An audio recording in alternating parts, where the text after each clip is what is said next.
வணக்கம். செவ்வாய்க்கிழமை ஜூன் மாதம் 9ஆம் தேதி, பராபவ வருஷம் வைகாசி மாதம் 26ஆம் தேதி. இன்றைய நட்சத்திரம் உத்திரட்டாதி. இன்றைய திதி தேய்பிறை நவமி.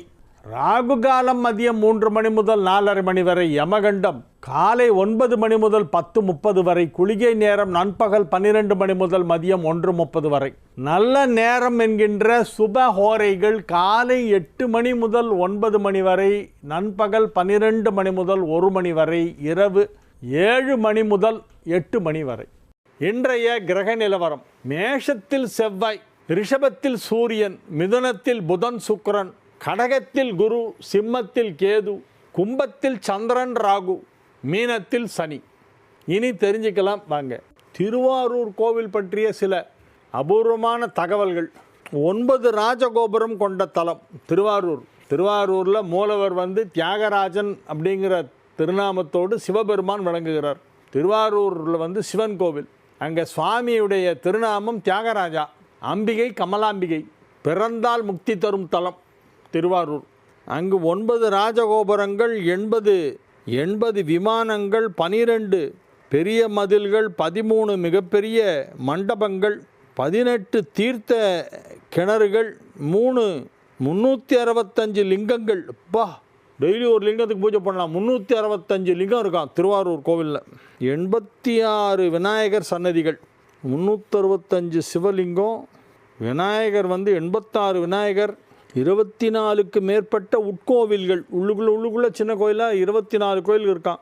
1000 கல் தூண்கள். தியாகராஜருக்கு தினமும் அபிஷேகம் கிடையாது. மரகத லிங்கத்திற்கு தினசரி 8:30லேருந்து 11க்குள் அபிஷேகம். இரவு 7லேருந்து 7 மணிக்கு மறுபடியும் அபிஷேகம். மரகத லிங்கத்திற்கு 2 தரம் அபிஷேகம் நடக்குது. இந்த தகவலை தொகுத்து அனுப்பியவர் முத்துப்பேட்டை RS ஜெயக்குமார். பலே, சூப்பர், நல்ல அருமையான தகவல். முத்துசுவாமி தீட்சிதர் அந்த கோவிலில் ஒரு சன்னதிக்கும் பாடியிருக்கார். அவர் அங்கே தான் பிறந்தார். முத்துசுவாமி தீட்சிதர் ஜனனம் திருவாரூரிலே. அவர் அங்கு பல வருடங்கள் வாழ்ந்திருக்கிறார். அவர் நிறைய பேருக்கு சங்கீதம் கற்றுக் கொடுத்துருக்கார். அந்த கோவிலில் சுத்த மத்தளம் வாசிக்கிறவங்க, அதுக்கப்புறம் நாதஸ்வரம் வாசிக்கிறவங்க எல்லாரும் முத்துசுவாமி தீட்சிதருடைய சீடர்கள். அவர்கிட்ட சங்கீதம் கற்றுக்கிட்டாங்க. முத்துசுவாமி தீட்சிதர் அந்த அம்பாள் மீது நவாவரண கீர்த்தனை என்று பாடியிருக்கிறார். முதலில் தியான ஸ்லோகம், அதுக்கப்புறம் 9 ஆவரணத்திற்கு 9 கீர்த்தனை, அதுக்கப்புறம் ஒரு மங்களம், எல்லாம் சேர்த்து 11 கீர்த்தனை அந்த ஒரு செட்டு. அதுக்கப்புறமா தியாகராஜ வேற்றுமை உருபுகளில் அனைத்து கீர்த்தனைகள். விபக்தி கீர்த்தனை. வேற்றுமை உருபுகளை விபக்தி என்று சொல்வார்கள். அந்த விபக்தியிலே வேற்றுமை உருபிலே எல்லா வேற்றுமையிலையும் வரும். தியாகராஜனே நம்மை காப்பாற்றட்டும், தியாகராஜா என்னை காப்பாற்று. விழி வேற்றுமையில் நாம் தியாகராஜனால் காப்பாற்றப்படுகிறோம், தியாகராஜன் நம்மை காப்பாற்றி கொண்டிருக்கிறான். எப்படி இந்த மாதிரி நீ வெவ்வேறு இதில் வேற்றுமை உருபுகளிலே இலக்கணத்தில் வேற்றுமை உருபு என்று சொல்கிறார். அந்த எல்லா வேற்றுமை உருபிலும் தியாகராஜனையும் அந்த சிவனை பற்றி பாடல்கள் பாடியிருக்கிறார். ஹடகேஸ்வரத்திற்கு தனியாக பாடியிருக்கிறார். கமலாம்பிகைக்கு தனியாக நவாவரணம் இருக்கிறது. எல்லாம் சேர்ந்து மொத்தம் சுமார் 50 கீர்த்தனைகள் இருக்கு. ஏன்னா அங்கே 16 விநாயகர் இருக்காங்க. சோடச கணபதிக்கும் அவர் பாடியிருக்கார். முத்துசுவாமி தீட்சிதர் கீர்த்தனைகளிலே திருவாரூரில் உள்ள சோடச கணபதி கீர்த்தனைகள் என்பது ஒரு தனி செட்டு. கமலாம்பா நவாவரணம் ஒரு தனி செட்டு. தியாகராஜ விபக்தி கீர்த்தனைகள் அது ஒரு செட்டு. அது தவிர எல்லா சன்னதிகள்லாம் ஒன்று அப்படியே நிறைய இருக்குது. கச்சக்கமாக பாடியிருக்கார். அதில் அந்த சன்னதி அந்த டெய்ட்டியோடைய சிறப்பு எல்லாத்தையும் அதில் எடுத்து சொல்வார். இல்லை ஒரு பியூட்டி என்னென்னா, சங்கீத மும்மூர்த்திகள் 3 பேருமே திருவாரூரில் தான் பிறந்தாங்க. ஆனால் 3 பேருக்குமே நேட்டிவ் பிளேஸ் திருவாரூர் இல்லை. ஏதேதோ காரணத்துக்காக அவர்களுடைய பெற்றோர்கள் அங்கே மைக்ரேட் பண்ணியிருக்காங்க. தியாகராஜருடைய பெற்றோரும் திருவாரூருக்கு வந்துட்டாங்க. முத்துசாமி தீட்சிதருடைய பெற்றோர்களும் திருவாரூருக்கு குடியேறி விட்டார்கள். சாமா சாஸ்திரியுடைய பெற்றோர்களும் அங்கே வந்திருக்காங்க. அதுக்கப்புறமா சாமா சாஸ்திரி தஞ்சாவூருக்கு வந்துட்டார். இந்த காமாட்சி அம்மன் கோயிலில் பூஜை பண்ணுற ஒரு ஃபேமிலி அவர். தியாகராஜர் திருவையார் அங்கேயே செட்டில் ஆகிட்டார். முத்துசாமி தீட்சிதர் ஊராக போய் இமயமலை வரை சென்று எல்லா கோயில்களையும் தரிசனம் செய்து ஒரு கோயிலுக்கும் ஒரு ஸ்தல புராண பாட்டு, ஸ்தல புராணத்தை ஒரு பாட்டாக பாடிடுவார். அந்த பாட்டை எடுத்தோன்னா அதில் ஸ்தல புராண தகவல் ஃபுல்லாக வரும். அந்த மாதிரி பத்ரிநாத் வரைக்கும் போயிருக்கார். சுபபந்து வராளியில் ஸ்ரீ சத்யநாராயணம் இமயமலையிலே பாடப்பட்டது.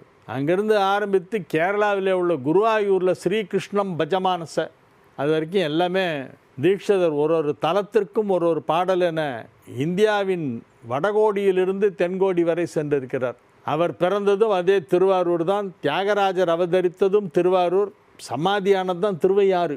பிறந்தது திருவாரூர் தியாகராஜா. அதனால் திருவாரூர் என்று சொல்லும் பொழுது சங்கீத மும்மூர்த்திகளை நினைத்து கொள்ளாமல் இருக்க முடியாது. திருவாரூர் என்று சொல்லும் பொழுது ஈசனே சாலையிலே நடந்து வந்து சுந்தரருக்காக பெண்ணு கேட்டார். அப்படின்னா அது எவ்வளோ சிறப்பான ஊர் பாருங்க. சிவபெருமான் பாதம் பட்ட ராஜ வீதிகள், அந்த ரத வீதியெல்லாம் சிவபெருமான் நடந்த இடமா, அவ்வளோ சிறப்பு வாய்ந்தது. அதனால் திருவாரூரை பற்றி தகவல்கள் சொல்ல வேண்டுமென்றால் நிறைய சொல்லிகிட்டே போகலாம். அது ரொம்ப அழகாக சில தகவல்களை தொகுத்து ஆர்.எஸ். ஜெயக்குமார் அவர்கள் என்று அனுப்பியிருக்கிறார். மிக்க நன்றி. ஒருவருடைய ஜாதகம் ரிஷப லக்னம் 4ஆம் அதிபதி 11ல் இருப்பது சிறப்பை தருமா? சூரியன் 11ல் இருந்தாலே நல்லது தான். எல்லா லக்னத்துக்குமே 11ல் சூரியன் என்பது சிறப்பைத்தான் கொடுக்கும். எந்த லக்னமாக இருந்தாலும் 11ஆம் இடத்தில் சூரியன் இருந்தால் அது ஒரு யோகம், ஏதோ ஒரு அதிகாரம் கிடைக்கும், பவர் கிடைக்கும். சூரியன் உத்திரட்டாதி சாரம் பெற்றது நல்லதா? ஆர்.எஸ். ஜெயக்குமார். 11ல் இருந்தாலே நல்லது தாங்க. ரிஷப லக்னத்துக்கு 11ல் சூரியன்கிறது நல்லது தான். அது எந்த ஒரு இதுவும் கிடையாது. பொதுவாகவே எல்லா லக்னத்துக்குமே 11ல் சூரியன் என்பது நன்மை செய்யும். மேஷ லக்னம் லக்னாதிபதி 8ஆம் இடத்தில் ஆட்சி பலம் பெறுவது நல்லதா? அஷ்டமாதிபதியாக தான் அது செய்யும். லக்னாதிபதி செய்ய வேண்டிய நன்மைகளையும் ஓரளவு செய்யும். ஆனால் 8 செய்ய வேண்டிய தீமைகளையும் சற்று செய்யும். சுமார் தான், அது ஒன்றும் பெரிய யோகம்னு சொல்ல முடியாது. 8ல் செவ்வாய் மேஷத்துக்கு இருக்கக்கூடாது. இருந்தால் அவன் 8 செய்கிற வேலையை தான் ஜாஸ்தி பண்ணிகிட்டு இருப்பான். லக்னாதிபதியாச்சே நல்லது பண்ண வேண்டாம் என பண்ணலையே. நடைமுறையில் பார்த்தா எனக்கு தெரிஞ்சு மேஷ லக்னம் 8ல் செவ்வாய் இருக்கிறவங்க எல்லாருமே கொஞ்சம் போராட்டம் தான் லைஃப்பில் நிறைய பார்த்துக்கிட்டு இருக்காங்க. ப்ராப்பர்ட்டி சம்மந்தமான விஷயங்கள்லாம் ஒரே லிட்டிகேஷன்லேயே போயிட்டுருக்கும். ஏகப்பட்ட லிட்டிகேஷன். ஒரு கேஸ் முடிஞ்சால் அடுத்த கேஸ் வரும். பாதி நேரம் கோர்ட்டில் தான் இருப்பாங்க. ஒரு மனுஷன் கோர்ட்டுக்கு போகிறான்னாலே அப்போ அவனுக்கு நேரம் சரியில்லைன்னு அர்த்தம். வக்கீலாக இருந்தால் நேரம் நல்லா இருக்குன்னு அர்த்தம். கிளைண்ட்டாக போனான்னா நேரம் சரியில்லைன்னு அர்த்தம். ஆர்.எஸ். ஜெயக்குமார், முத்துப்பேட்டை. செவ்வாய்க்கு பலனும் இங்கே எப்படி எடுத்துக்கொள்வது? அதான் 8ல் இருந்தால் அட்டமாதிபதி தான் வலு. 8 வலுப்பெற்றதாக தான் அதை எடுத்துக்க முடியும். மேஷ ராசிக்கு இன்றைய நாள் நன்மைகள் அதிக அளவிலே நடைபெறக்கூடிய நல்ல நாள். 11ஆம் இடத்திலே சந்திரன் ராகு சேர்க்கை ஏற்பட்டிருப்பதால் மிகப்பெரிய யோகம். 11ஆம் இடமான லாபஸ்தானத்திலே சந்திரனும் ராகுவும் இணைந்திருப்பதால் எடுத்த காரியம் அனைத்தும் வெற்றி பெறும். நிறைய பழைய பிரச்சனைகளை பற்றியெல்லாம் இப்பொழுது எடுத்து தூசி தட்டி மறுபடியும் அதையெல்லாம் கொண்டு வருவீங்க. உங்களுக்கு பணம் தர வேண்டியவர்கள் யார் என்பதை உட்காந்து லிஸ்ட்டு போட்டு எழுதுவீங்க. இன்றைக்கி ஒரு பட்டியல் தயார் பண்ணுவீர்கள். யாரெல்லாம் பணம் பாக்கி, எவ்வளோவா யார் யார் கொடுக்கணும், அப்படி ஒரு லிஸ்ட்டை போட்டு அந்த பணத்தை வசூல் பண்ணுறதுக்கான நடவடிக்கையிலே இன்றைய தினம் இறங்கினால் அது உங்களுக்கு வந்து சேரும். பழைய பாக்கி வசூலாகின்ற நாளாக இருக்கிறது. வியாபாரத்தில் நல்ல முன்னேற்றம் ஏற்படும். உத்தியோகத்திலே ஓரளவு நல்ல வளர்ச்சி ஏற்படும். உத்தியோகத்தில் இருப்பவர்களுக்கு அலுவலகத்திலே புதிய பொறுப்புகளை வழங்குவார்கள். அதை நீங்கள் மகிழ்ச்சியுடன் ஏற்றுக்கொண்டு சிறப்பாக செய்யலாம். உத்தியோகத்திலே உங்களுக்கு ஏதாவது அலுவலகத்தில் புதிய பணிகள், புதிய பொறுப்புகள் கொடுத்தால் அதை நீங்கள் சந்தோஷமாக ஏற்றுக்கொள்ளுங்கள்.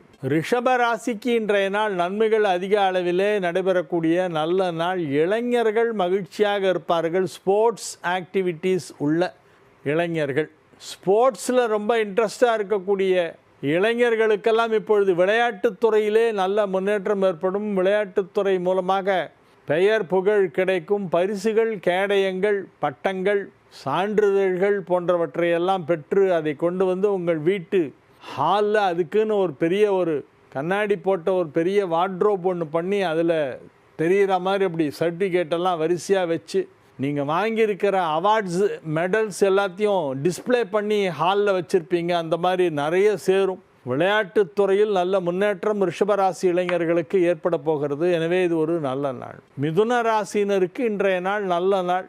மிதுன ராசி அன்பர்கள் இப்பொழுது மிகுந்த மகிழ்ச்சியுடன் இருப்பார்கள். ராசியிலே புதன் சுக்கிரன் சேர்க்கை, 2ஆம் இடத்திலே குரு உச்சம். இன்னும் 2 நாட்கள் செவ்வாய்க்கிழமை ராத்திரி சுக்கிரன் ராசியை விட்டு நவந்து கடகத்துக்கு வந்துடும். அப்போது குரு சுக்கிரன் சேர்க்கை 2ஆம் இடத்திலே ஏற்படும். அது இன்னும் அதிக நன்மையை செய்யும். எனவே இன்றைய நாள் நன்மைகள் நடைபெறப் போகின்றன. பெரிய பெரிய பொறுப்புகளெல்லாம் உங்களுக்கு வழங்கப்படும். தலைமை பொறுப்பு உங்கள் அலுவலகத்திலே உங்களுக்கு வழங்கப்படலாம். அதற்கான தகுதி உங்களுக்கு இருந்தால் நிச்சயமாக இப்பொழுது கிடைக்கும். தலைமை பொறுப்பு வகிக்கும் விதத்திலே உங்களுடைய கிரகங்கள் அமைந்திருக்கின்றன.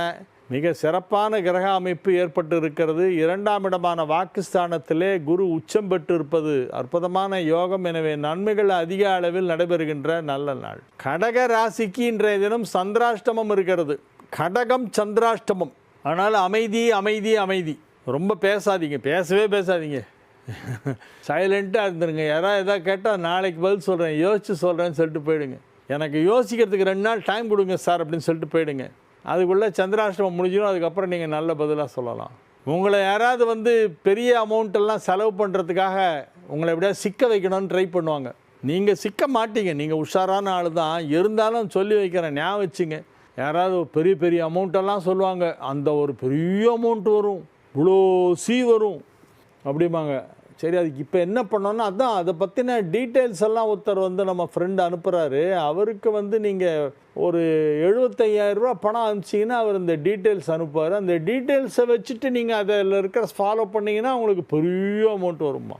இந்த 75,000 எப்போ வரும்னு வரவே வராது. அது பெரிய அமௌண்ட்டும் வராது.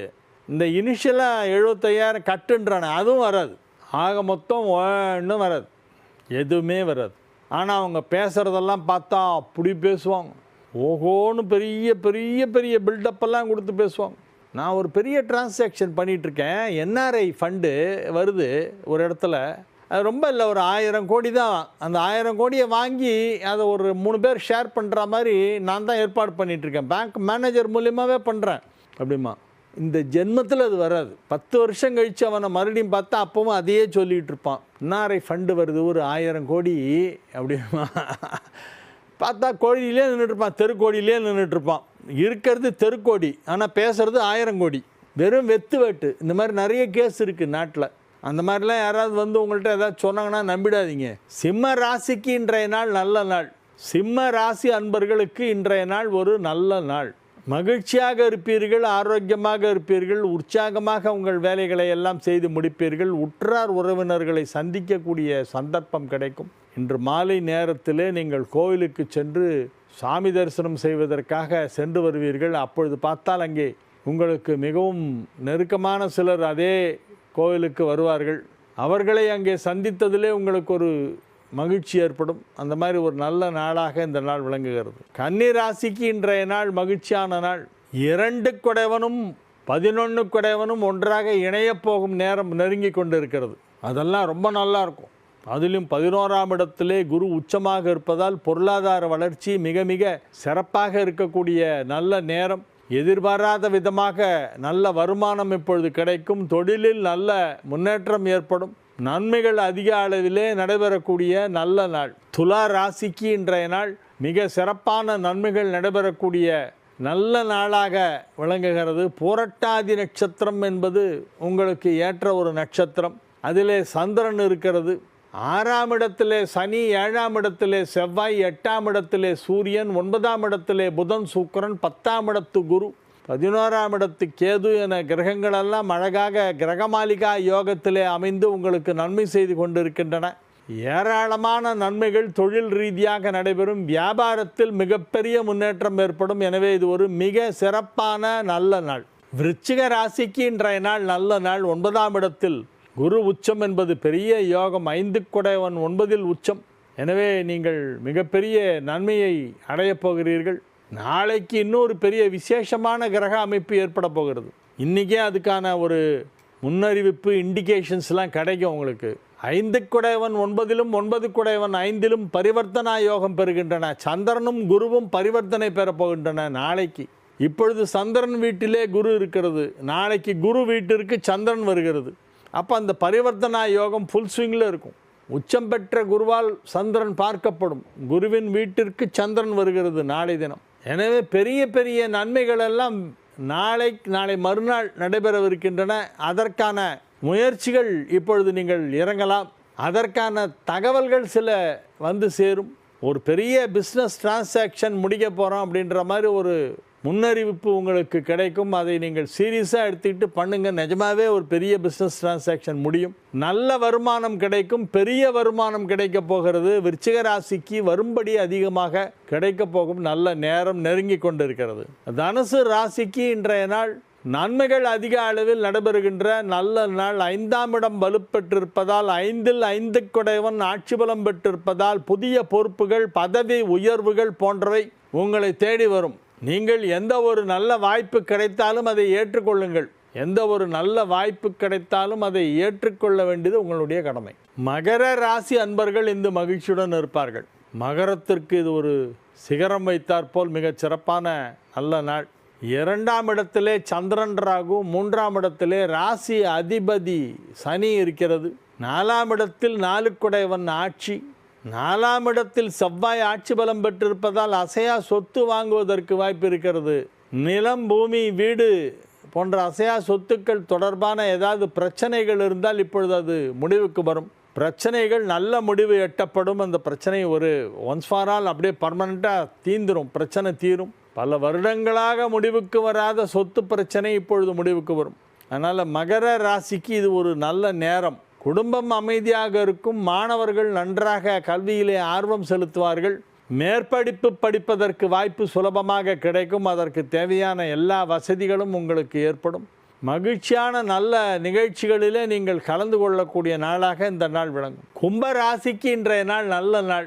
வெகு சிறப்பான நிலையிலே கிரகங்கள் எல்லாம் அமைந்திருக்கின்றன. எனவே நீங்கள் மகிழ்ச்சியாக இருப்பீர்கள். உங்களை சுற்றிலும் இருப்பவர்களும் மகிழ்ச்சியாக இருப்பார்கள். உங்களுக்கு தேவையான எல்லா வசதிகளும் கிடைக்கும். பொருளாதாரத்திலே நல்ல வளர்ச்சி ஏற்படும். கை நிறைய காசு கிடைக்கக்கூடிய நேரமாக இது விளங்குகிறது.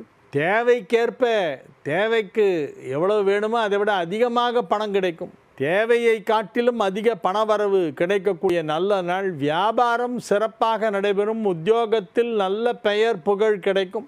குடும்பத்தில் அமைதி நிலவும். குடும்ப வாழ்க்கை மகிழ்ச்சியாக இருக்கும். குடும்பத்தில் சுப நிகழ்ச்சிகள் நடத்துவது பற்றிய பேச்சுவார்த்தைகள் நடைபெற்று கொண்டிருக்கும். எனவே இது ஒரு மிக சிறப்பான நன்மைகள் நடைபெறக்கூடிய நல்ல நாள்.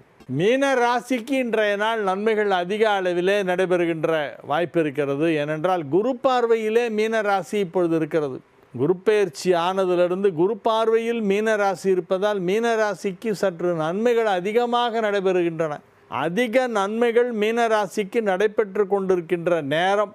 இன்றைய தினம் கொஞ்சம் செலவு ஜாஸ்தியாக இருக்கும். ஆனால் சந்தோஷமாக இருப்பீங்க. சந்தோஷமாக ஜாலியாக செலவு பண்ணுவீங்க. எனவே இது ஒரு மிக சிறப்பான நாள். மாணவ செல்வங்கள் நன்றாக படித்து மேற்படிப்புக்கு வாய்ப்பு பெறுவார்கள்.